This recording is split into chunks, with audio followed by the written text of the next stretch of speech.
Hi, it's Melanie Benson-Strick, host of New Era Success TV and America's leading authority on optimum performance. And speaking of optimum performance, there's nothing worse than recognizing you've got some sabotaging habits going on and knowing you don't know how to stop them. I mean, we've all had those situations where we realize we're wasting time, we're doing really stupid things that are keeping us from getting the results we want. We all do it, right? But what if there was a way you could eradicate those sabotaging behaviors forever out of your life and be able to be in more command of the way in which you approach your success? Would that be valuable? Of course it would.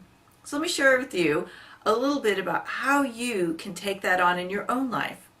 Now, the other day I was at lunch with some friends, and it was one of those casual lunches where you're just enjoying each other's company, you're getting caught up, and one of the ladies at the table was sharing about her own experience about being really unhappy. And she was talking about the problem and kind of like spiraling around in the challenge, and we all kind of recognized that the problem was surfacing again.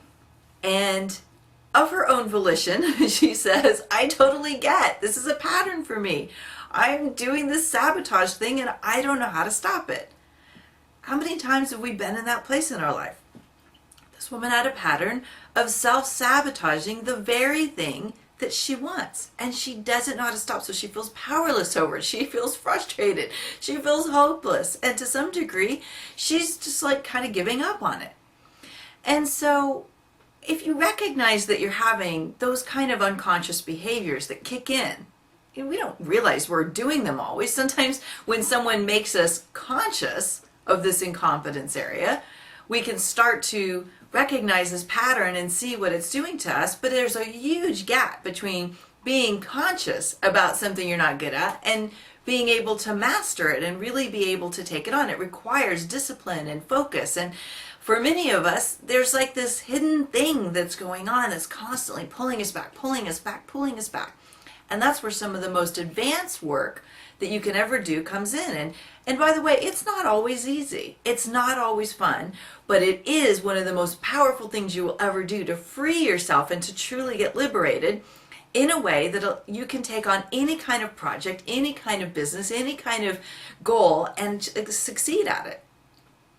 Now, self-sabotaging behavior typically comes from a limiting belief, a decision, a story that you made up at some point in your life when you had something bad happen.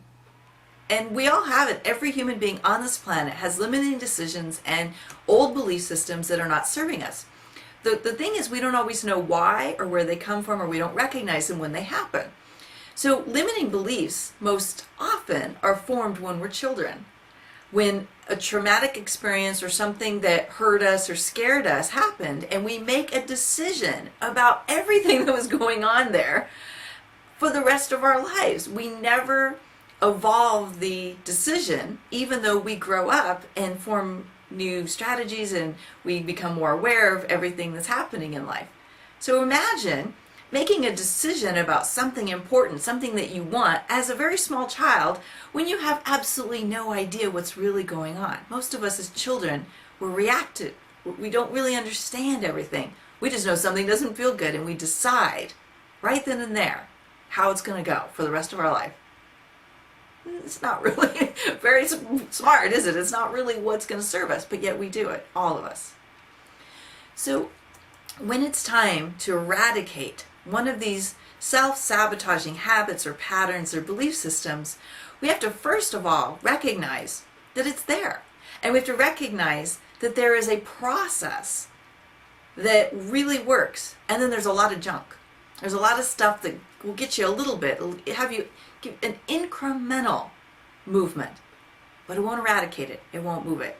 And there's some great tools out there, and I'm going to tell you about one that I personally found and have been using for many years now. Use it on myself, and I use it with my clients. And if I've got something really stubborn going on, I'll turn to somebody else that knows how to use it. And it's just my personal thing that I uncovered that really works. I've been on this path of self-discovery and personal development for almost 30 years now, believe it or not. I am that old, and I did start very young.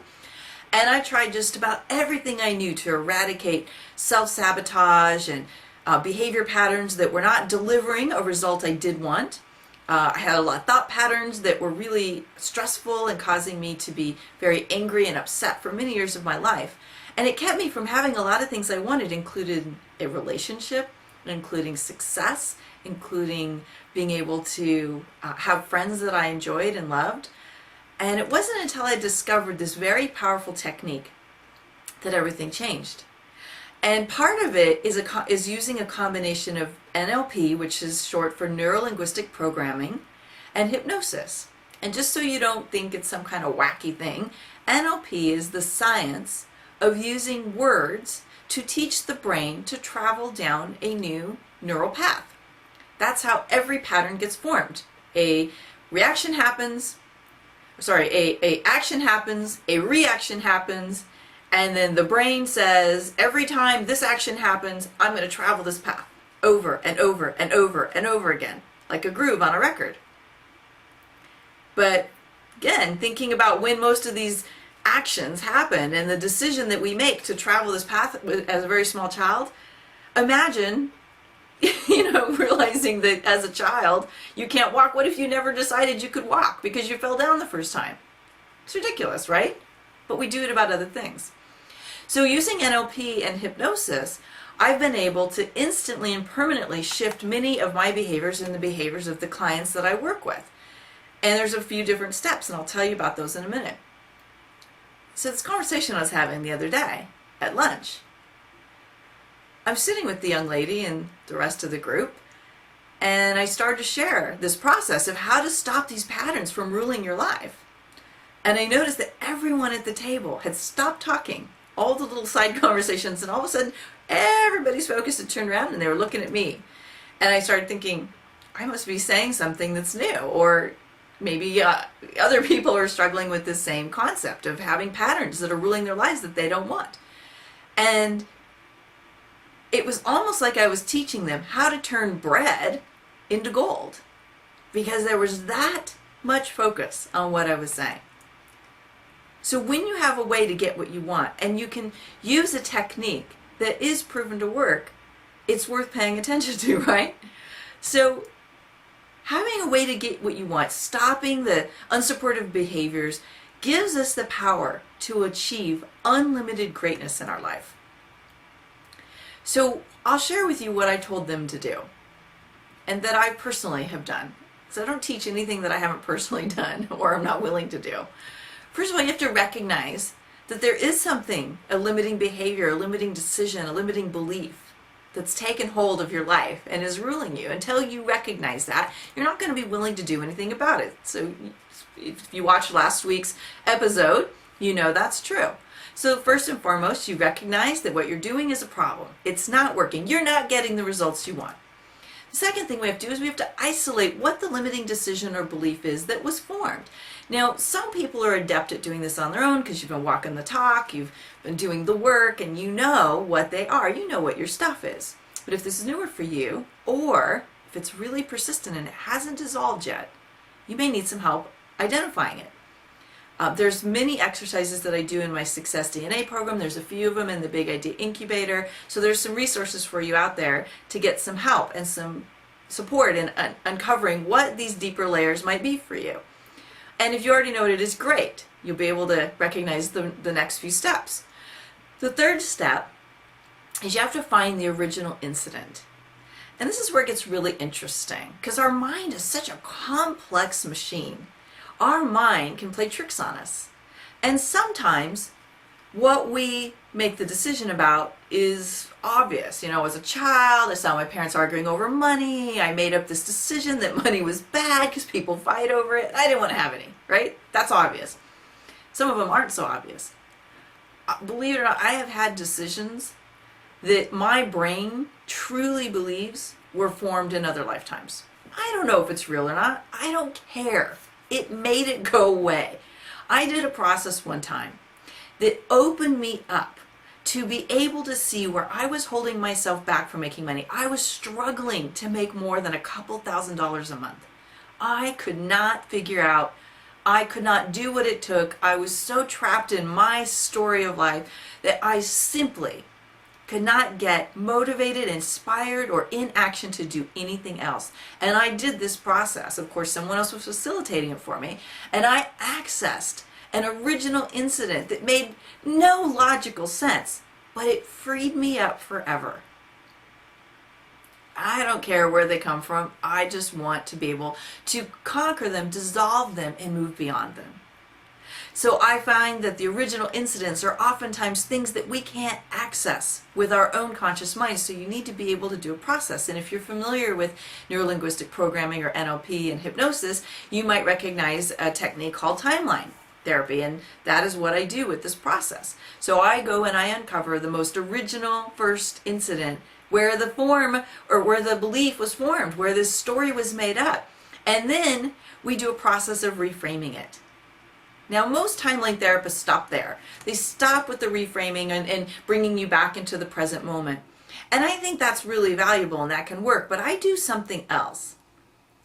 Okay, so once we've eradicated the belief on the internal level of the brain, when the neurons can now travel a new path because we've eliminated the groove it used to record over and over and over again the story. Because by the way, you will continue to gather evidence to support your limiting belief as long as that groove is perfectly protected.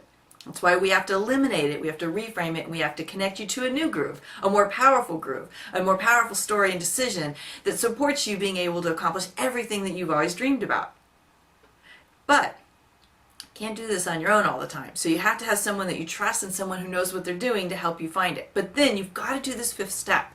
This is probably the single most important piece of the whole thing. And again, you may not even recognize what these things are, so you have to have someone you trust to guide you. This fifth step is you have to identify and replace any of the triggers and environments that have been causing you to stay comfortable in that pattern. And you have to be willing to replace them or minimize your exposure to them.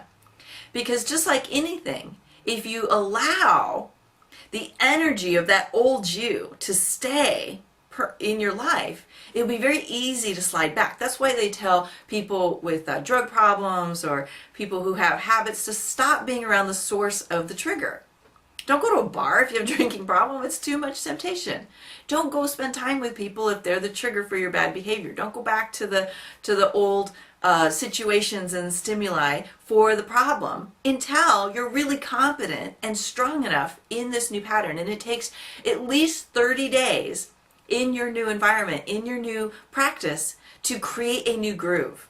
Okay, now part of it is done instantaneously, but again, you don't want to tempt fate. You don't want to drag yourself down. So that's the fifth step, is to create new containers, new supporting systems, new ways in which you will support this new belief system to be real in your life. And it's amazing how powerful this is. And to me, it was extraordinary to discover that things that I didn't even see were possible came flooding in as possibilities, even though they were right in front of my eyes the whole time. And that's what happens when you eradicate something that's holding you back. So I hope you'll try this process out. It is one of the most amazing things you can ever do, is to get rid of the patterns and beliefs and stories that are limiting what you can see as possible and replace them with the most powerful you that's out there. I'd love to hear if you've done this and had experiences with this below. If you know that there's maybe a place that you want to try this, and what are you going to do to get this new shift in your life?